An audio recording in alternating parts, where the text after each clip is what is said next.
Sejam bem-vindos ao Automóveis Antigos e Suas Histórias. A intenção do programa é levar até vocês todas as informações possíveis a respeito dessas máquinas maravilhosas. Afinal, quem não é apaixonado por automóveis antigos? No vídeo de hoje, tivemos a sugestão do nosso amigo Moacir Sestari. Meu amigo, obrigado pela indicação e continue acompanhando o nosso canal. Hoje, vamos contar a história de outro muscle car americano. Vamos falar sobre o Mercury Cougar. Em 1939, foi criada pela Ford americana, sediada no estado de Michigan, nos Estados Unidos, uma nova marca, a Mercury. Seu símbolo era o deus Mercúrio. Os preços e acabamentos dos automóveis iriam se situar entre seus modelos básicos e aqueles da luxuosa Lincoln. O objetivo era concorrer com modelos da grande rival General Motors. Ela iria atacar o Buick, Pontiac e Oldsmobile. Na década de 60, os americanos começaram a se interessar pelos cupês de pequenas dimensões, os Pony Cars. Nascia o Plymouth Barracuda da Chrysler e o Mustang da Ford, que, desde o lançamento, foi um sucesso estrondoso. E a Mercury também se interessou por esse nicho. O irmão mais luxuoso no Mustang foi apresentado no Salão de Paris, França, em setembro de 1966. Tratava-se de um coupé com frente longa e reta, portas grandes, sem coluna, vidro traseiro lateral mínimo e traseira curta. As linhas eram bem retas conforme o modismo da época. Na primeira propaganda do nosso Corcel, ele estava lá, junto com o Mustang com coadjuvantes. Detalhe muito bonito era a grade de frisos verticais, que encobriam os 4 faróis redondos. Nesta parte era retrátil, como no Camaro da Chevrolet, outro rival de peso. Esta grade era dividida ao centro pela continuação do capô. Nela estava o emblema da marca, o deus Mercúrio. No canto direito, sobre o farol escondido, ficava o emblema retangular com a esfinge do felino. Na traseira seguia o mesmo estilo. Toda a sua extensão eram lanternas de freios com frisos também verticais. Os sinalizadores de direção eram retangulares e finos. Ficavam na parte extrema da lateral traseira. Os para-choques dianteiro e traseiro tinham estilo semelhante e os cantos contornavam os paralamas. Era um coupé de classe, muito elegante. Na própria propaganda da Ford, nas revistas especializadas da época, a divisão Lincoln Mercury Ford referia-se às linhas de inspiração europeia. O Cougar era quase um coupé 2x2 e não acomodava bem 2 adultos atrás. Podiam até ir, mas sofrendo muito. Media 4,83 metros e pesava 1.410 quilos. Oferecia vários equipamentos de série que, em outros carros, era opcional, como bancos separados reclináveis, circuito de freios com sistema duplo, rodas raiadas e faróis auxiliares de longo alcance. O desenho destes era o mesmo das luzes de ré posicionadas abaixo do para-choque traseiro. Como opcional, tinha o ar-condicionado, pneus faixa branca, teto solar com ou sem cobertura vinil e vidros verdes. A carroceria oferecida seguia o estilo hardtop. Não havia opção conversível e, claro, várias opções de motores. O motor básico de 8 cilindros em V era o de 289 polegadas cúbicas, ou seja, 4.735 centímetros cúbicos de deslocamento volumétrico. Era em ferro fundido e o virabrequim tinha 5 mancais. Sua potência era de 195 cavalos. A caixa de marchas manual era de 3 ou 4 velocidades, posicionada no assoalho, ou automática de 3. Para alimentar, havia um carburador de corpo duplo da marca Autolite. Sua potência era de 210 cavalos a 4.600 RPM e sua velocidade máxima estava perto dos 185 km por hora. O mesmo 302 também era fornecido com 230 cavalos a 4.800 RPM e dispunha de um carburador quádruplo também da marca Autolite. Mais quente era a opção do motor 390. Com 6.390 cm3, era alimentado por um carburador de corpo quádruplo da marca Holley e despejava 280 cavalos. Esta motorização só dispunha da caixa de 3 marchas automática. Na versão mais potente, o XR7, seus concorrentes eram o próprio Mustang 2x2 GT da Ford, o Javelin SST da American Motors, da GM vinham o Camaro SS396 e o Pontiac Firebird 400 HO, e da Chrysler, o Plymouth Barracuda Fórmula S, todos muscle cars apreciáveis. O Mercury fazia de 0 a 100 km em 7,5 segundos e sua velocidade final chegava a 215 km por hora. O motor V8 de 390 polegadas cúbicas desenvolvia 320 cavalos a 4.800 RPM. Era alimentado por um carburador quádruplo da marca Holley. O torque máximo era de 59 kg a 3.200 RPM.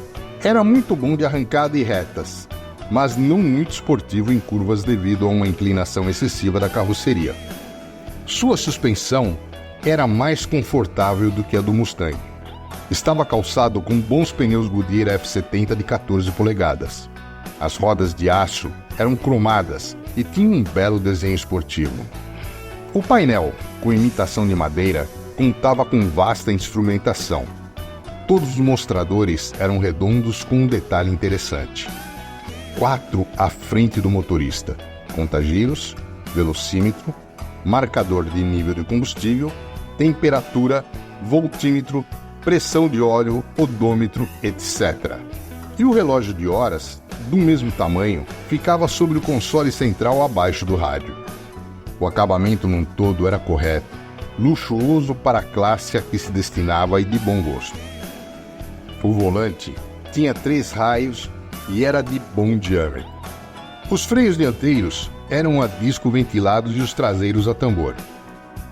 Esta versão top de linha custava $4.750 em 1967. Uma revista americana da época chegou a fazer um teste comparativo com um Jaguar 420 Automatic, carro mais caro e de outra categoria. Conforme a revista intitulou, foi uma batalha entre grandes gatos.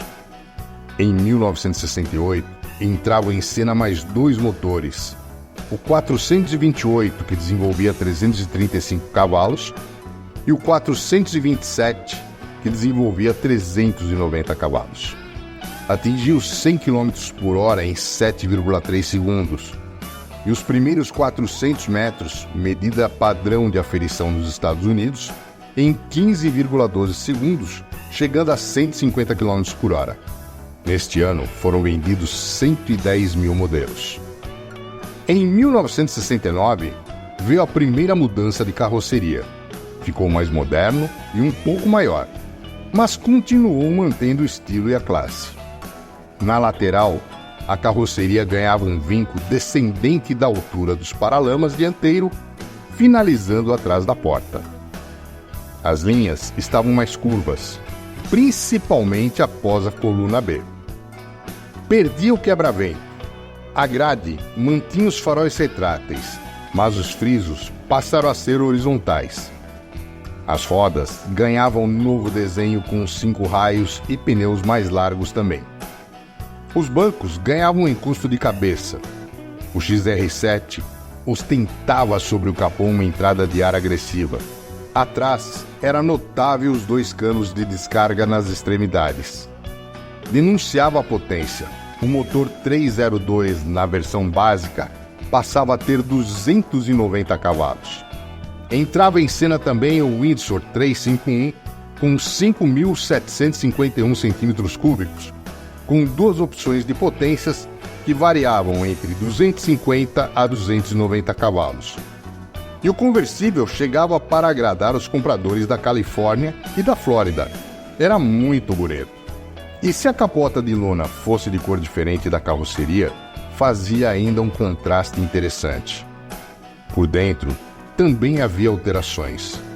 No painel havia 4 grandes mostradores do mesmo diâmetro. No porta-luvas, a novidade era o relógio de horas. Entre eles, entradas de ar e rádio toca-fitas logo abaixo. O volante de 3 raios tinha boa empunhadura e o aro tinha imitação de madeira.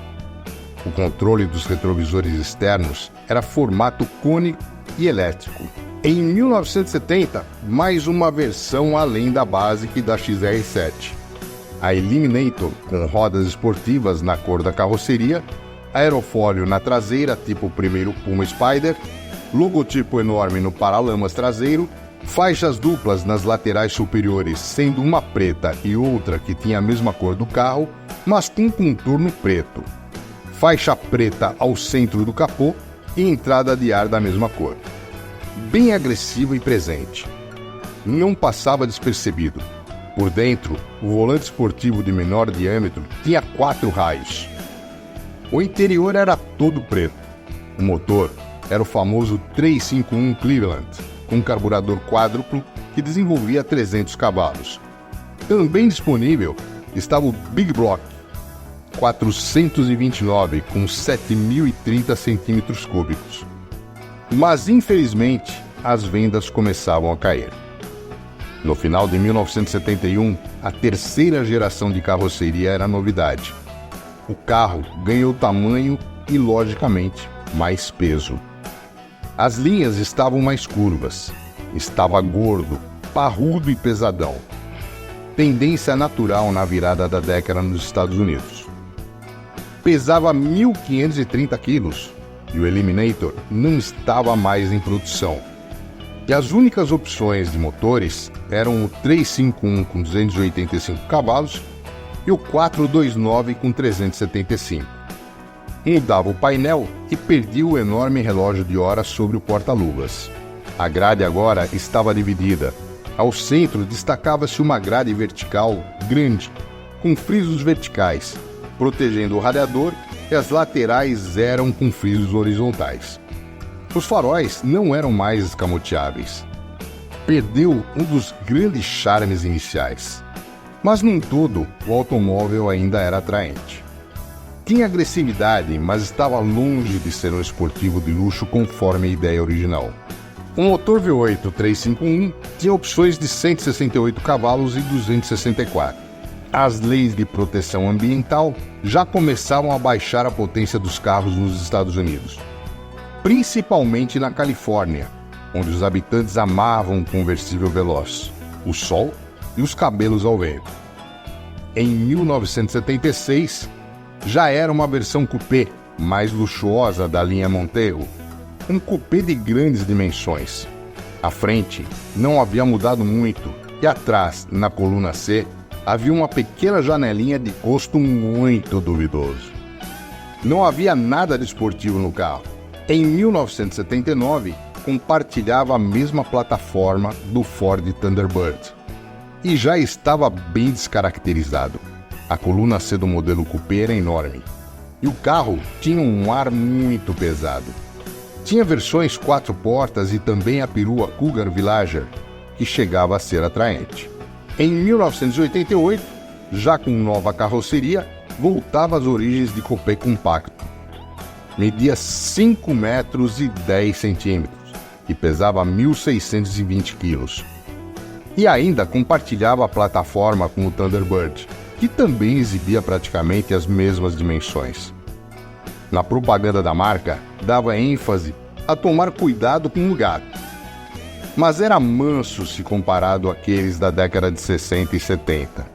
Era característico o formal roll, ou seja, a coluna C era quase perpendicular à linha do porta-malas. A frente em cunha exibia faróis retangulares envolventes. Em 1995, já possuía uma grade discreta entre eles. Por dentro, era muito confortável para os passageiros que iam na frente. Bancos separados em couro, painel envolvente e volante da mesma cor do interior e de tamanho correto. O motor era um 6 cilindros em V, dianteiro, arrefecido a água, com 3.791 cm3. A potência era de 140 cavalos a 3.800 RPM. A tração era traseira e tinha caixa manual de 5 velocidades ou automática de 4. A velocidade máxima era de 180 km por hora. Exibia mais emoção o que era equipado com intercooler. Desenvolvia 210 cavalos a 4.000 RPM, sua velocidade máxima era de 215 km por hora. A suspensão era independente nas 4 rodas com molas helicoidais e barra estabilizadora atrás. Bem mais moderna e eficaz. Na versão mais potente, era equipado com freios a disco nas 4 rodas e ABS.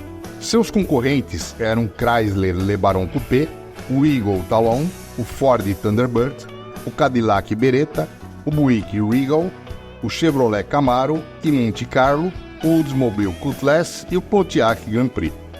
O carro perdeu todo o seu encanto e originalidade dos primeiros anos. Mas, felizmente, há vários proprietários que souberam conservá-lo, principalmente dos anos 60 e início dos 70, mantendo em suas garagens para eventuais passeios e exibições. São disputados por saudosistas. Existem poucos no Brasil, mas lá nos Estados Unidos sabem que a marca é destacável no grupo Ford pelo acabamento e potência. Pelo menos naquela época. Essa foi a história desse muscle car de respeito chamado Mercury Cougar.